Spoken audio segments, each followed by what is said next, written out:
Hi everyone and welcome to Module 3. So in Module 2, what we've done is that once we have chosen a topic that we want to build a unit plan around, well, we choose a global issue which is of concern and concept, and all of that has been put into a statement of inquiry. You might decide to change your statement of inquiry or the context as you go along, because what we want to do in Module 3 is to build a summative assessment task, which is closely related to your statement of inquiry. So we have to make modifications if needed, in order for all of that to be coherent. So let's go in Module 3, which is called assessment. For now, it is hidden because I am doing that video on Sunday, so I'm going to post it in 2 days. So once again, we have the module notes to which you can refer to, and there are some things like videos once again, for instance, there is in the authentic summative assessment. In that part, there are like two tasks which are presented, a traditional one and a more authentic summative assessment, and it refers to that. So I did not copy pasted all of that into my post, so you really have to refer to that video. I also put the link in my post, but not these tasks. So just make sure to refer to the module notes whenever needed. Then, for the learning engagement activities, the first one is just I wouldn't say for fun, just to have a discussion about what we want our students to know, think, and do at the end of the MYP. So that's basically the idea. So I am going to go directly to learning engagement 2, in which, as I've said, we just have to watch the video, which I've put here as well, My Enemy, My Brother, which I've seen, of course, and then to reply and try to think about the type of task that we should do and how often that we shall encounter these type of tasks.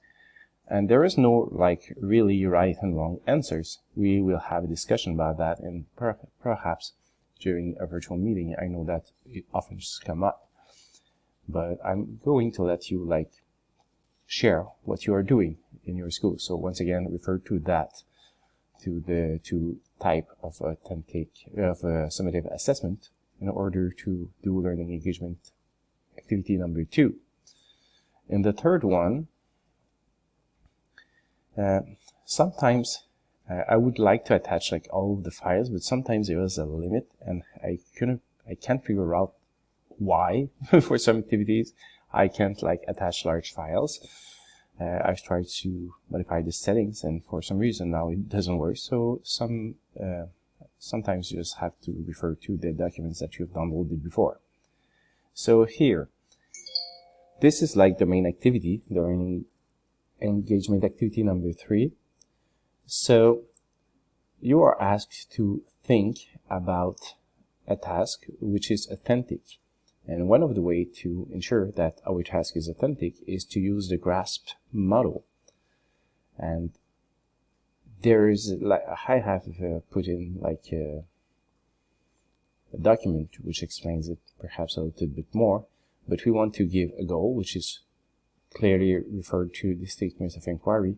You give the students a role, then what is the audience for that task, you describe the situation, and you think about the product, a purpose, is something that the students will do. So that can be used in many different subjects, and also this is also what I use when I do interdisciplinary projects.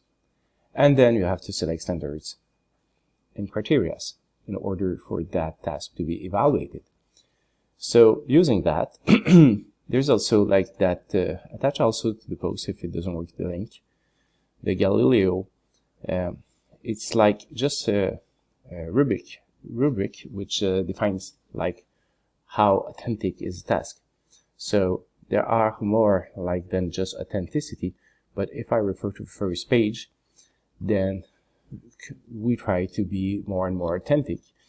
We might do a task which is not like that authentic for the first time, but perhaps from year to year try to get to the aspiring level. That is what we would like to do. So I'm giving you that resource, which is pretty interesting actually. You will see that when we apply mathematics in a real life context, it often refers to criterion D, but we can also use context for criterion A or B, especially B, C, and D. For A, it might not like that suited, so that will not be the main focus of our workshop. That doesn't mean that we don't have to do it. It just means that a criterion A task is more like a test or an exam, which we're really used to give traditionally. So there are a few things that we have to include in that task in order for it to be like being able to be assessed with criterion A, but it's not something which like throws us out. Okay, so we understand pretty much what it is. So basically, what I've seen with time is, well, since the beginning in the MYP, it's trying to understand and assess criterion B and D. So that might be a subject of discussion which we can have in virtual meetings as well. So that's why I'm doing meeting actually this coming weekend. So here, defining a task which is linked to our statement of inquiry, and then we try to identify how we are going to use the global context operations and concept, and to decide to choose the MYP objectives and objective strands.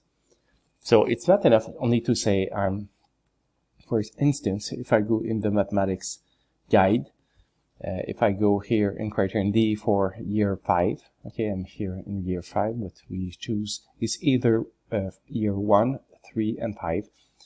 And for those who wouldn't know, year 2 would be like the second year. We would perhaps use the year 1 rubric at the beginning of the year, but we are supposed to get to the rubrics from the third year, even though we are in the second year. We are introducing them, but they're pretty much all the same, just gives a little bit higher level of thinking going through the years.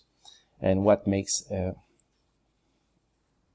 let's say the mathematics more difficult is the content more than the competencies that we are trying to develop here.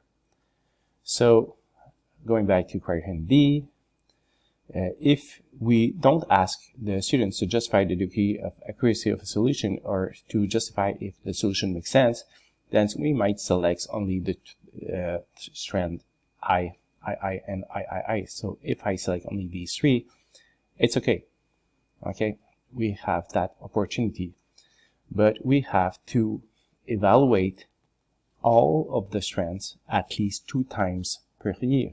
So if I have a task where I use these 3 strands, then I'll make sure that in another task perhaps I'll use the last 3. And the 2 tasks gives me like 1 evaluation actually. So you see, and you see the reason why I'm saying that is that in criterion D, so I'm focusing on that one because it's really applying mathematics in real life context, which we are trying to think of a task which does that, is that sometimes I ask the students to, I give the students, I tell them what mathematical strategies to use. If I tell them the information and also the strategies to use, then I cannot assess these 2 strands. But in that task, perhaps I can do the last 3. In some other tasks, which are a little bit more open, the students have to identify relevant elements by themselves and to select the appropriate strategies and to reach a correct solution, of course. So then I'll use these 3. But sometimes the answers that they get are really like precise, accurate. So I wouldn't ask them to justify the degree of accuracy. In some other cases where there's a lot of measurement or approximations, then I would really like point out this trend. I use this trend. So it depends on the task. Okay. Same thing here. If they are able to justify if the solution makes sense, then I would ask that question at the end of the task in order for them to try to justify their solution. But if I feel that they don't have the knowledge in order to do that, then I wouldn't do it. So that's basically it. Okay, so this is for criterion D. One other thing that I might mention also is that applying mathematics to reach a correct solution here in criterion D looks a lot like criterion A, which is to solve the problems correctly and to apply the selected mathematics successfully and to select appropriate mathematics. So you'll see that these three strands really look like these two. Select appropriate mathematics and get to a correct solution. So we would never do A and D together. In A, we need to have many problems of different difficulties, from simple, more complex, challenging, and unsolved familiar and unfamiliar situations. So we need many problems, which looks a lot like an exam that we would do, that we would give. Okay, so that's for criterion A. Whereas in criterion D, it's either a more open task or really like a task, which is one task, which is focused on real life. Okay, so that's it, I guess. If you have further questions, then we can talk about that in the virtual meetings. So select only the strands that you want to assess and to write a brief summary that explains the alignments of your task with the statement of inquiry. You can reply with all of that information, but once again, you can also here, if I just download the unit planner, you'll see that we have done already like the first part, which is the concepts, global context, and statement of inquiry. Then we will go directly here.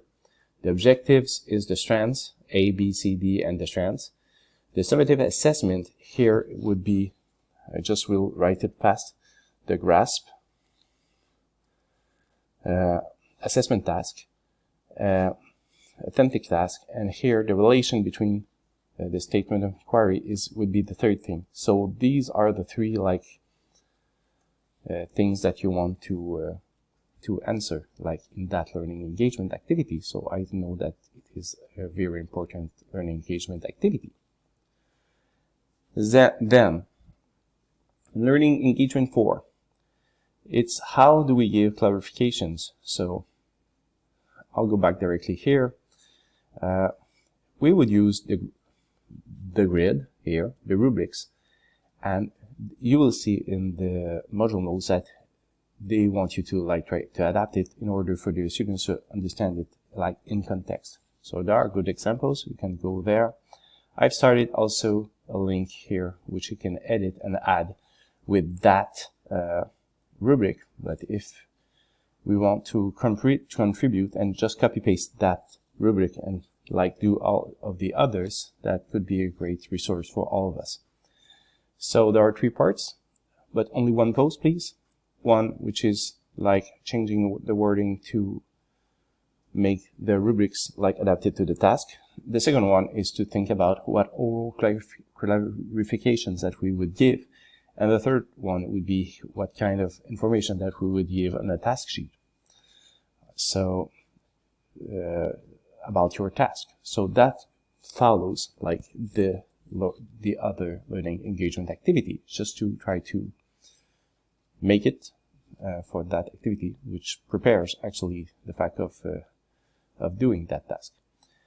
In the last learning engagement activity, it refers to MYP from principle into practice for recording and reporting practices. So there's a discussion about that. So it really refers here, you see page 89. So starting page 90, recording assessment data, and then in page 92, reporting student achievement. So we want to have a discussion about that. Okay, so these are the pages to read and the activity to do. So I hope that you have a nice, real nice third week, and I'll see you